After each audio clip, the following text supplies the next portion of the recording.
Green Witch. Oh, you okay. You're a Green Witch. Okay, okay, okay. Would be nice, guys, if you promote the channel to others. Tell them about this.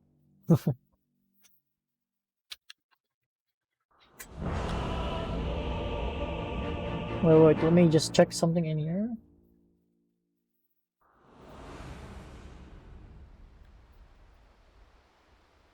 It's in the bag. Prepare for battle!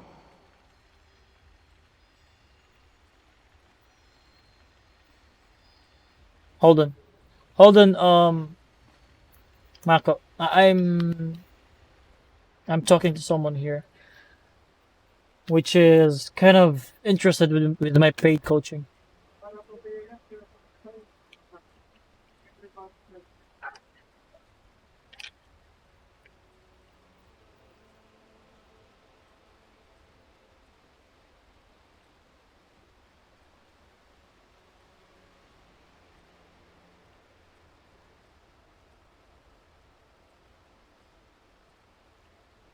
I'm sorry, Mako. Can you just give me like 2 or 3 minutes in here? Like, um, someone is interested with my paid coaching, which is just really one way of me to finance my study. Like, for my degree, mechanical engineering. I'm a mechanical engineering student, so the paid coaching is actually being used for me to pay for my tuition. So let me just talk to this guy first. I appreciate your time, bro. Thank you. Hold on. Hold on.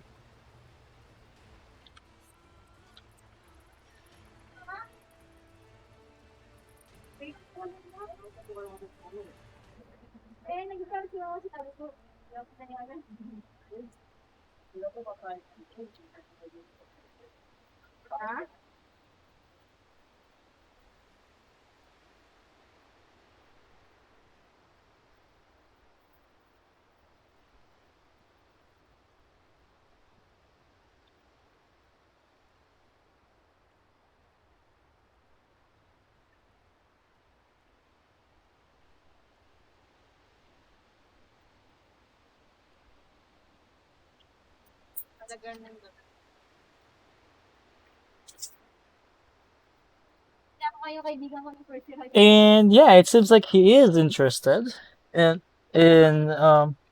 paid coaching. Um, wait, conflict of interest right here. Like, of course, I want to focus on the replay analysis because this is your time as well. Um, usually 1 hour, as long as we have something to discuss about your gameplay, we will keep going. Yeah, I'm actually I actually joined a lot of coaching servers like Ogre Boys, and then I do free coaching and then paid coaching like as my profile.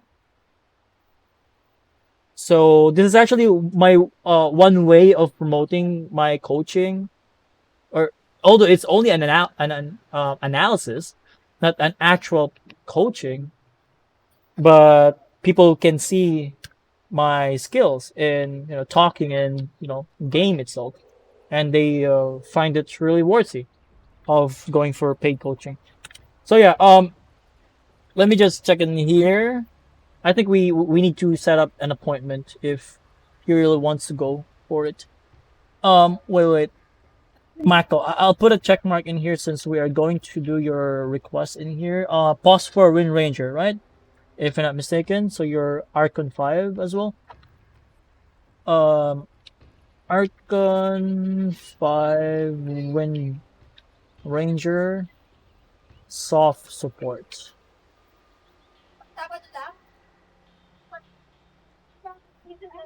Soft support. Yep.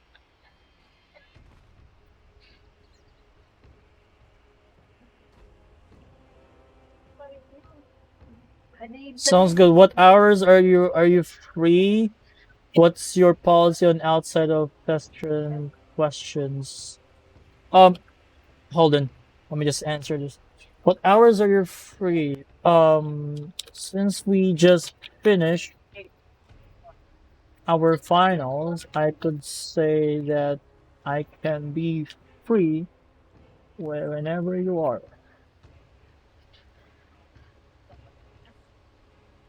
I don't have a specific policies about you can still ask me questions even if it's outside of coaching sessions.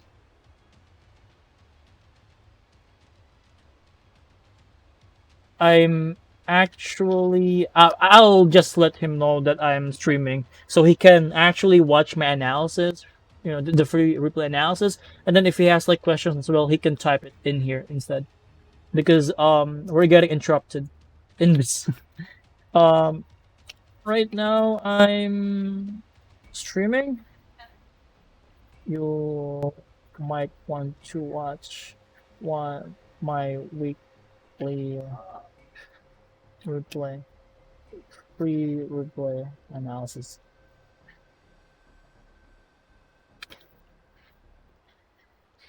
So yeah. Um okay.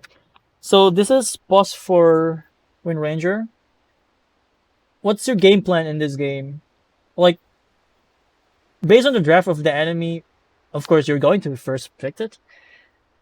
Possibly you're going to play against Ricky and then Witch Doctor. So I actually wonder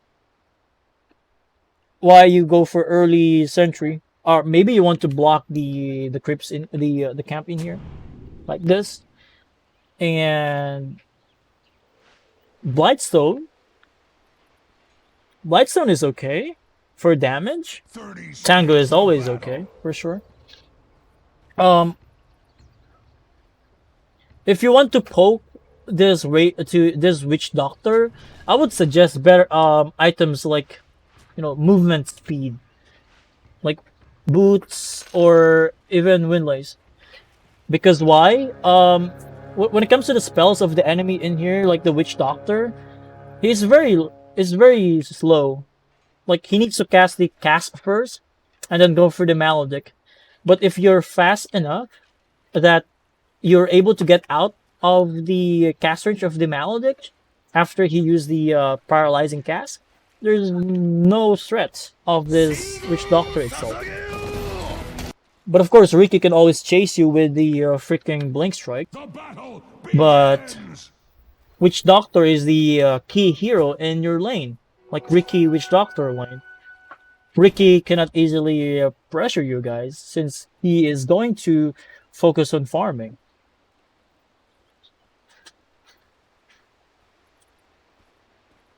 Seslum. Well, if that is the case, Seslum, we can set up an appointment because we are pretty much free. Like we both agreed to that one. So I'll put a check mark on your request in the Ogre Boys, indicating that I'm gonna do your paid coaching. In that way, no one else we will go to talk to you, like offer you coaching as well. So yeah, Boots first item is actually a good idea. Well, you actually go for the wind run at level 1, which is something that I will not recommend. Look at the lineup of your team. It's going to be Clockwork and then Windranger. If the Clockwork will go for the Rocket Flare, he can secure the range creeps. But if you go for this wind run, yeah, he went for the Battery Assault. That means no one can easily secure the range creeps. And if the enemy is able to deny those range creeps, the enemy will have faster levels than you guys.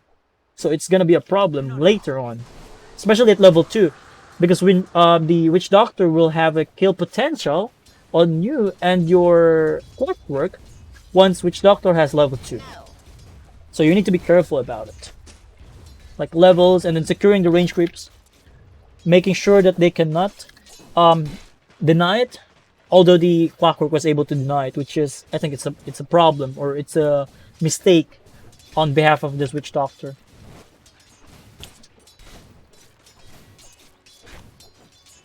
So yeah, First blood. I I don't know why you're playing in here. Let's go back in here. Um, you're playing in here as if you're so afraid of the enemy. If I were you, I'll keep on playing in here. Oh, especially in here, like when when the crypt is about to spawn, because you can fool the enemy that this is not blocked. You only body blocked it by your Windranger, and then in that process as well, since there's no kill potential on the enemy, like the witch doctor and then Ricky, they cannot kill this Clockwork. You're also giving him like full HP in here, like solo experience. And then in that way, Clockwork will have faster levels, and then hookshot. He can do a lot with hookshot early on. And then you, on the other hand, if you have level 6 as well early on, it's not gonna do a lot because you're a Windranger. And then Focus Fire doesn't do a lot either. Unless you have damage like Javelin early on. So yeah, that's my main point. You should go in here, like body block it, just to make them think that there's no sentry in here, and giving the Clockwork as well full experience.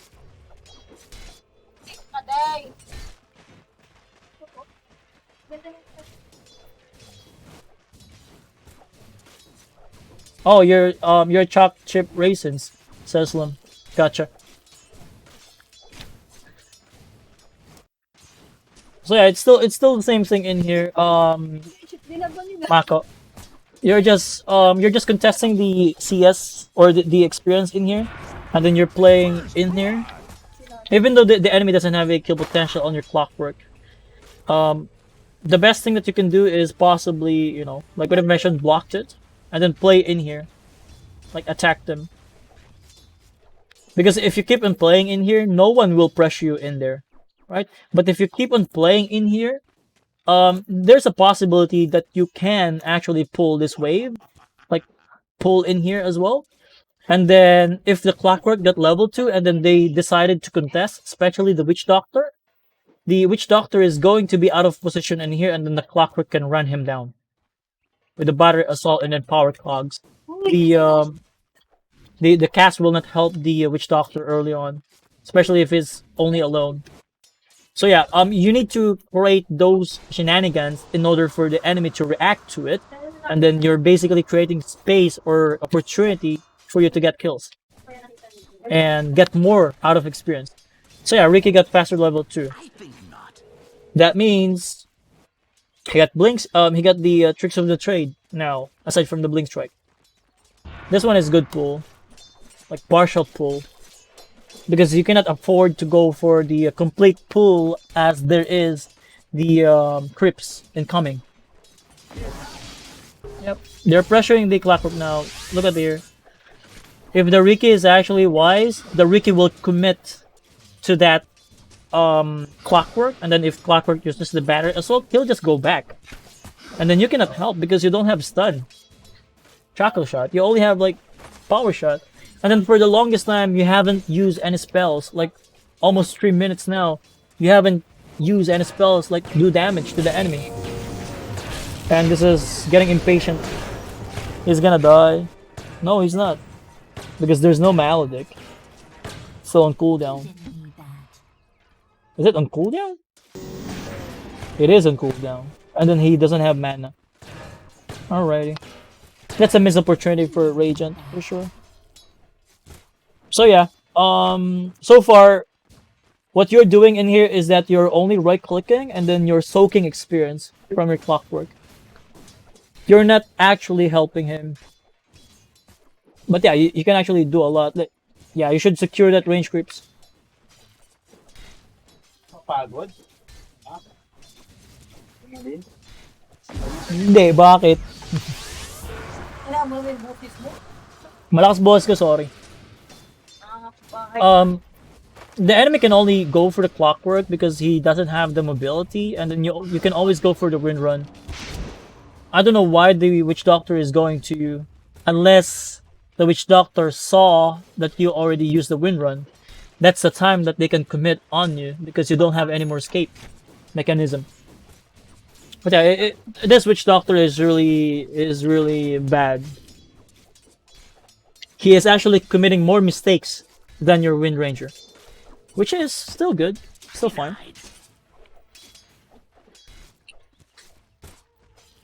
But yeah, your usage of spells is very minimal.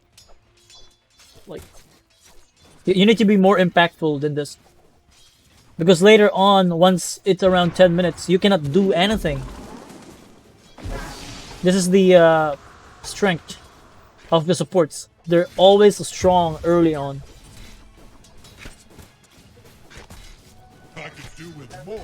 You can actually pull, because it's going to be pushed in here. But yeah, I don't like what I'm seeing in here as your Windranger, because you're just leeching so much experience. Then the damage that you're receiving is actually more of a creep. So Maledict, that's a bummer. I didn't expect you to actually take the Maledict and then the cast in there. Bounty rune. I mean, he just used the water rune, so maybe just take it. Clockwork died. Yep, this one is really good. Good play on Clockwork. But again, you're not setting it up. Clockwork is the one doing the job, and you are just following, reacting. The difference between good and better player is that the good player is always reacting to the team, but the better player is the one making the plays, making things happen. Yeah, medallion, that's good. So they destroyed the sentry. You ping it as well, which is a good awareness. I wonder how you're going to abuse it. I mean, your camera angle as well, like you didn't actually see when Zeus is dewarding it, and also you don't see his items, like you didn't select when to partial pull and complete pull. Like, it's a tricky question. Depends on what do you want to achieve in the lane. Like, in most cases, like in this lane in particular, the best thing that I could suggest to you here is go for the complete pull. Why? Because if you go for complete pull in here, they will be forced to react here, like stop it, or at least get the last hits on the creeps. In that way, since they are fully committed in here, and then they are so far to the tower, you can easily go and kill them, because they're so out of position if they're going to contest in here. So if you go for complete pull, that's one of the reasons. Like, you want them to be out of position, and you want to kill them. If you go for partial pull, that's only for fixing the lane for the most part. Because if you go for partial pull, like denying the range creep only, naturally your creeps will lose the battle in here, and then it will naturally be pushed in here because you don't have the range creep. Like, this one deals damage 25, 22, and then this is range. And then yeah, that's basically it. I always die when I defend the pull, so I get afraid of pulling. Like, think about their draft again. The only one that can kill you is only Witch Doctor, right? Because of the Maledict and then stun. Ricky alone cannot kill you because you have Wind Run, right? And then Ricky needs to commit his Blink Strikes. If Ricky committed the Blink Strikes and then tricks of the trade, he doesn't have any more mobility, and then the Clockwork or you can turn around. And that's a big win for you guys, because that's their core, that's their mid lane, or that's their safe lane that you're going to kill. It's not something like support only. So yeah, I guess that's because of your past experiences. Like, As you mentioned, you always die when you go for that pull. That's why you don't do it. But it really depends on the matchup. And it really depends on what you want to do in the lane. Good thing you have Wind Run. If you don't have mana in there, you're dead. Go GG. No, it's not gonna happen. There's no forfeit in this game. Bounty runes? So many runes in there. Like, if you go for Focus Fire level 6, sure, but you don't have damage. And then you have 67 damage, so it will be like 33.5. And then we need to think about the armor of the enemy as well. So you will deal very minimal damage if you go for Focus Fire early on. Unless we have something like Javelin. Even if you have reduced damage, since you have the magical procs on the Javelin, it's still good. Like the procs in here, like bonus magical damage, still good. Good play, good kill. You actually did it, you know? Those are the things that I want to see from a Phosphor player. You need to create space. You cannot afford to just keep on reacting. Because if you keep on reacting, it only shows your lack of awareness. Like, you don't see those opportunities in the first place. You don't see the opportunities, and then you don't create opportunities. So, yeah. If you... I mainly play Phosphor as well. Like, but I don't play Windranger Phosphor that much. Because I feel like the hero is really greedy.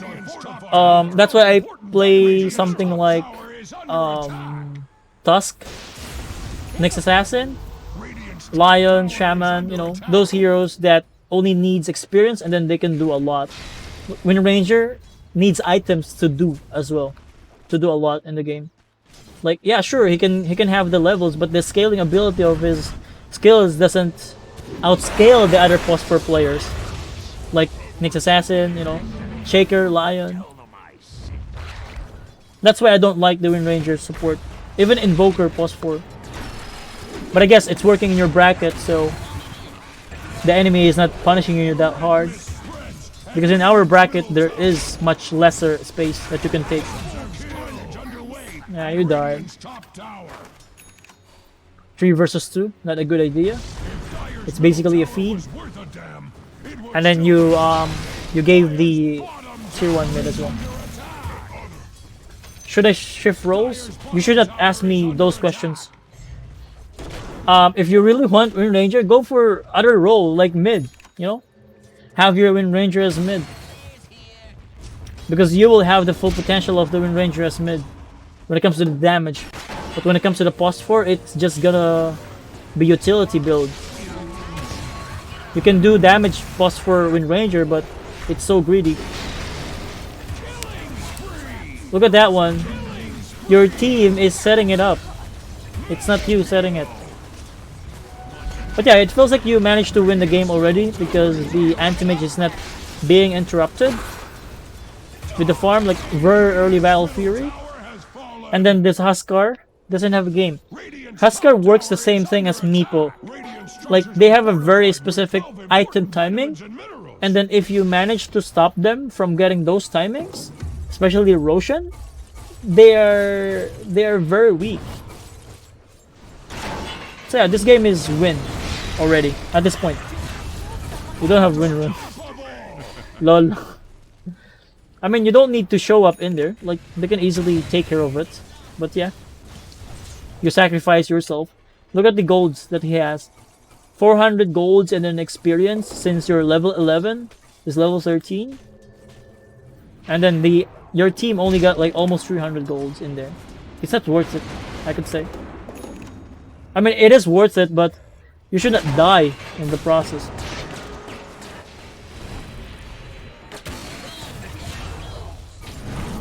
Huskar's dead again. So yeah, Marco, in this game, I feel like the game is over. When it comes to your itemization, like Solar Crest, I actually don't like Solar Crest early on with your Windranger. Because if you think about the Solar Crest, what are the strength of Solar Crest? You need someone to play around it. Let's say your carry, right? Your anti-mage. You want it to be used on him, or reduce the armor of the enemy. But this is golds as well that we're talking about, right? So you can actually go for different item route since there's no safe lane carry that will abuse the fact that you have the Solar Crest early in the stage, unless we're talking about something like Slark, heroes that love fighting, because AM will just keep on farming for the most part. So you can only use it to cast it to the enemy. But since you're just ganking people, maybe just go for greedy items instead of supporting items. Since you're ahead as well, maybe go for Javelin, Blink Dagger, even Meteor Hammer is fine. Go for greedy items since you have the advantage to for it. I mean, yeah, you're really going for defensive items. Force stuff is always good against Riki, against Witch Doctor as well. But Riki is not even a threat right now. Like, if you keep on killing the Riki, like, go to them right now instead of you going for push alone. You're a boss 4. You should play around the team instead of the team playing around you. It's a different thing. If you're a core Windranger, the team should play around you. But since you're a support, you should play around them. Although Ricky's map awareness is not the greatest because he still stayed in there instead of farming. Roshan, this is a space. Roshan. Yeah, this is a bug on the replay. Like, you can see those things. Envy, don't take it. Give it to Lion, or even Clockwork. 2023. So it will expire on 25-23. You want Huskar? He has Aegis. Hex, Solar Crest, Dusts. Riki should die. Yep. Game over. They lost the Aegis. They lost the fight, and then AM is having a free game. 21 minutes. You have Shard. Maybe go for Scaddy later on as well. So yeah, do you have any question to me though, Mako? It feels like we are not going to learn any further in here. Aside from, let's just polish some things on your gameplay. Like right here. At this point, you have the advantage.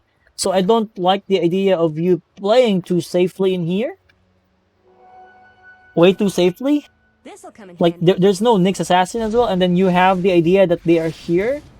What I want you to do next time is hold out your team, like make a call. Let's say, guys, Huskar is showing in the mid lane, and then the other 3 heroes are on top lane, and then Nyx Assassin is dead. Let's kill this Huskar instead. If you said that one, the Crystal Maiden possibly is much tuner in here, and then you decided to go on the Huskar instead of farming in here. Because even if you go to the Huskar right now, Huskar cannot kill you. You can bait him. Huskar cannot kill you because of your wind run. So you're playing so safely in here. What do you think on Meteor Hammer? I struggle on the first items. Meteor Hammer is good to sustain your mana. And then also with the really good synergy with your Shaka Shot. Like 3.8 stun, and then you go cast the Meteor Hammer for 2.5. It's a really good chain stun.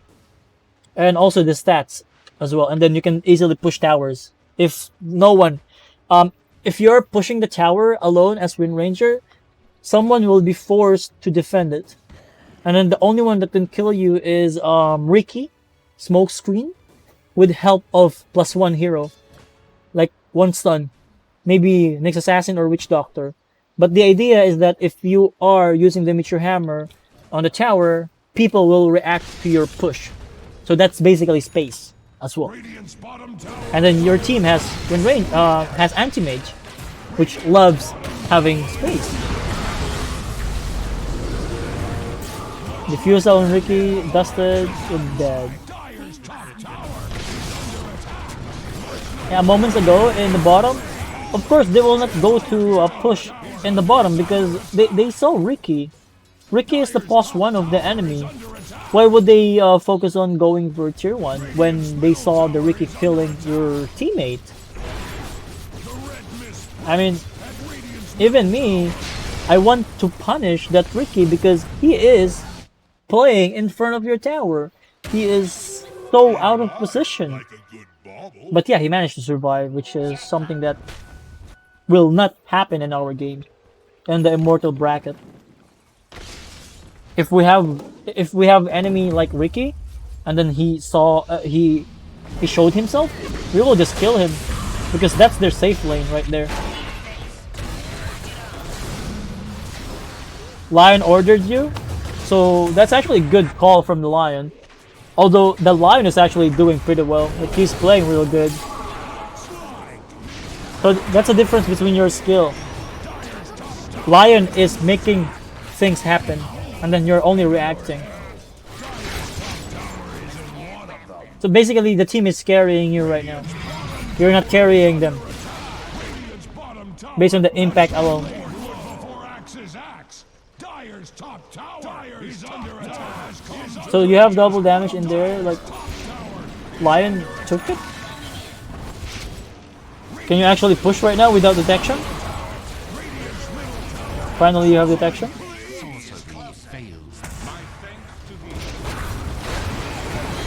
This is how strong you are right now as a team, and then this is how bad the enemy is. Like, they are trying to defend the tier 2, even they are playing from behind. If I'm in the Radiant team, I would say that let's just play in the high ground. We have Zeus, we have Ricky. Those guys can easily defend the buildings. So, since they died in the mid tier 2, you can easily take the racks because they are outnumbered already. So yeah, the game is over at this point. I'm going to end it. So let me know if you have any questions, Mako. If you don't have any questions, I'm going to summarize your game. Like, what are the key takeaways that you could get in this game? Like, what are the things that you could improve? What are the biggest downside of your gameplay?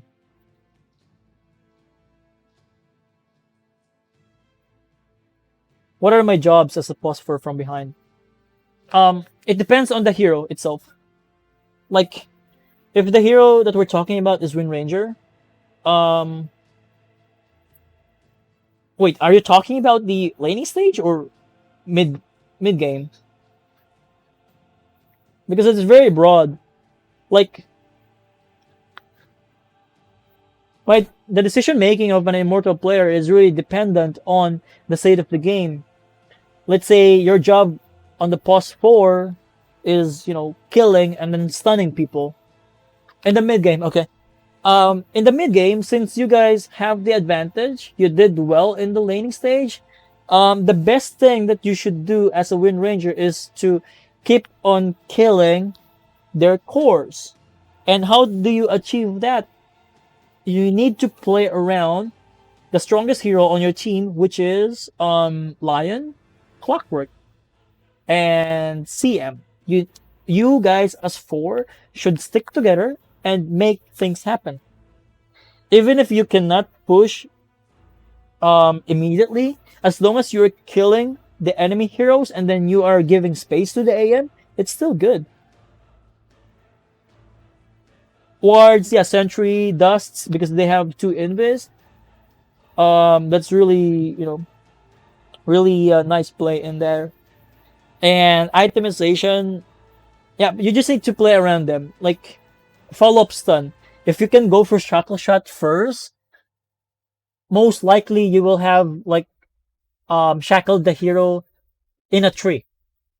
with a tree. But if you go for follow up, let's say Clockwork go in first, and then people will react to it. Possibly you will have like two-man shackle shot, and then power shot for more damage, or even secure the kill. So you can play as a follow up hero or initiator in this game, but you just need to make sure that you are near with your Clockwork and then Lion and CM for easy follow up of spells. And yeah, itemization. Um, Force up is good, but again, the Solar Crest is not that effective, right? Medallion of Courage is fine, but the Solar Crest, maybe. Wait. What is the cost again of that Solar Crest? So Medallion of Courage is 1k, 1.25, 1k and 25.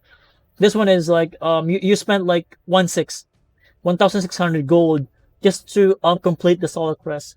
It well, you can actually go for different item, let's say Force Staff or Mitru Hammer or even Glimmer Cape.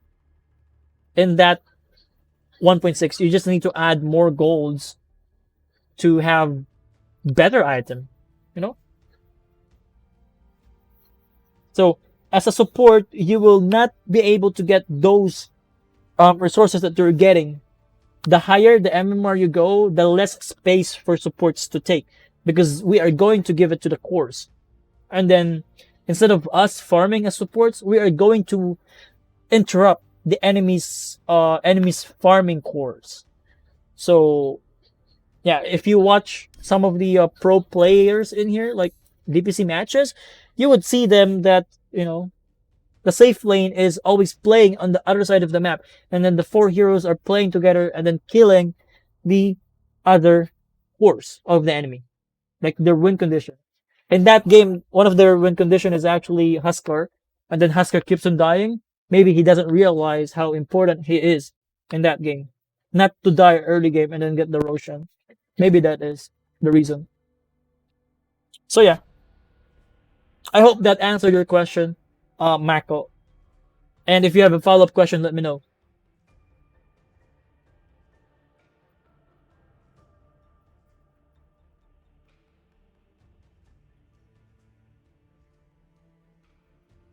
Question?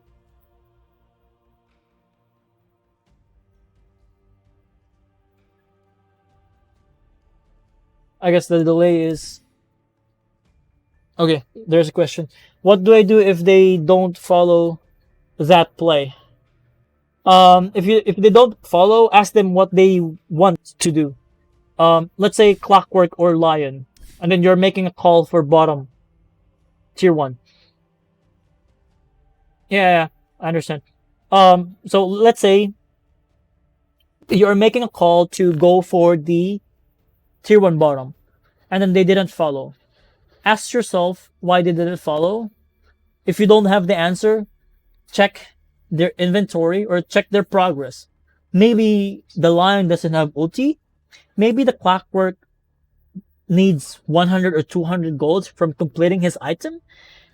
Maybe it's item, maybe it's skills that they are waiting. Okay, so most of the camera angle, the camera movement as well of yours is only on your hero, which is really a bad habit for a support player. If you watch some of the in higher MMR player, again, of course I will always relate to that one. We are always checking the progress of our team, because whenever we have the item, it's actually a time for us to fight. So in this game, I'm farming my Blink Dagger. For the minutes, I got my Blink Dagger. Once I have my Blink Dagger, we go for smoke play, and then we keep on killing them. But when I don't have the Blink Dagger, when I'm just farming, I just told them to keep on stacking and then wait, be patient, protect me from dying, play around me, defend me at all costs, because they know how important it is for me to have Blink Dagger. Ember can follow up, Lion can follow up, even the Lifestealer can play with me, like with the Infest. So the item timing and the skills is really important as well, not just with your idea of pushing bottom. You need to check your teammates if they're ready, if you're in a capability to do your call. So that's my answer to your question. If they don't follow up, ask yourself why, check their progress as well. And from that point alone, once you gathered info, you will understand why they didn't follow you in the first place. Any follow ups? Follow up questions? I hope that answered your question though. Because if that didn't answer your question, it means that the team is just basically don't care about you, about your calls, unless they're saying that they need 100 for item. You're good, okay. Thank you for your time, Mako. So you just need to try those things, like keep it in your head whenever you play support, and then um let me know if it's helpful. Let me know if you improve your gameplay by sending me a feedback in the server. Okay. I mean, most of my students improve significantly, of course. You can check the analysis requests in my Discord. You will see their medal, and then check their profile again. Look at them. You would see that they rank up after the analysis session. Well, of course, it's not always about me. I only told you guys what are the bad habits that you need to work on. And then it still depends on them if they will really work on those bad habits or not. Or if they will really take my suggestion or advice. So, yeah. Thank you. I put a check mark on your request. So, um, good luck and have fun for your games. And tell your friends about the stream. I want to help a lot of people. And if you have friends needing some help for MMR grind, I will always help, as long as I have the time to do it. Of course, I cannot afford to keep on. I can always advertise my stream or myself, but it's a different story if the words of mouth, or the word of the people itself, like someone that they know, is a way better advertisement. So yeah.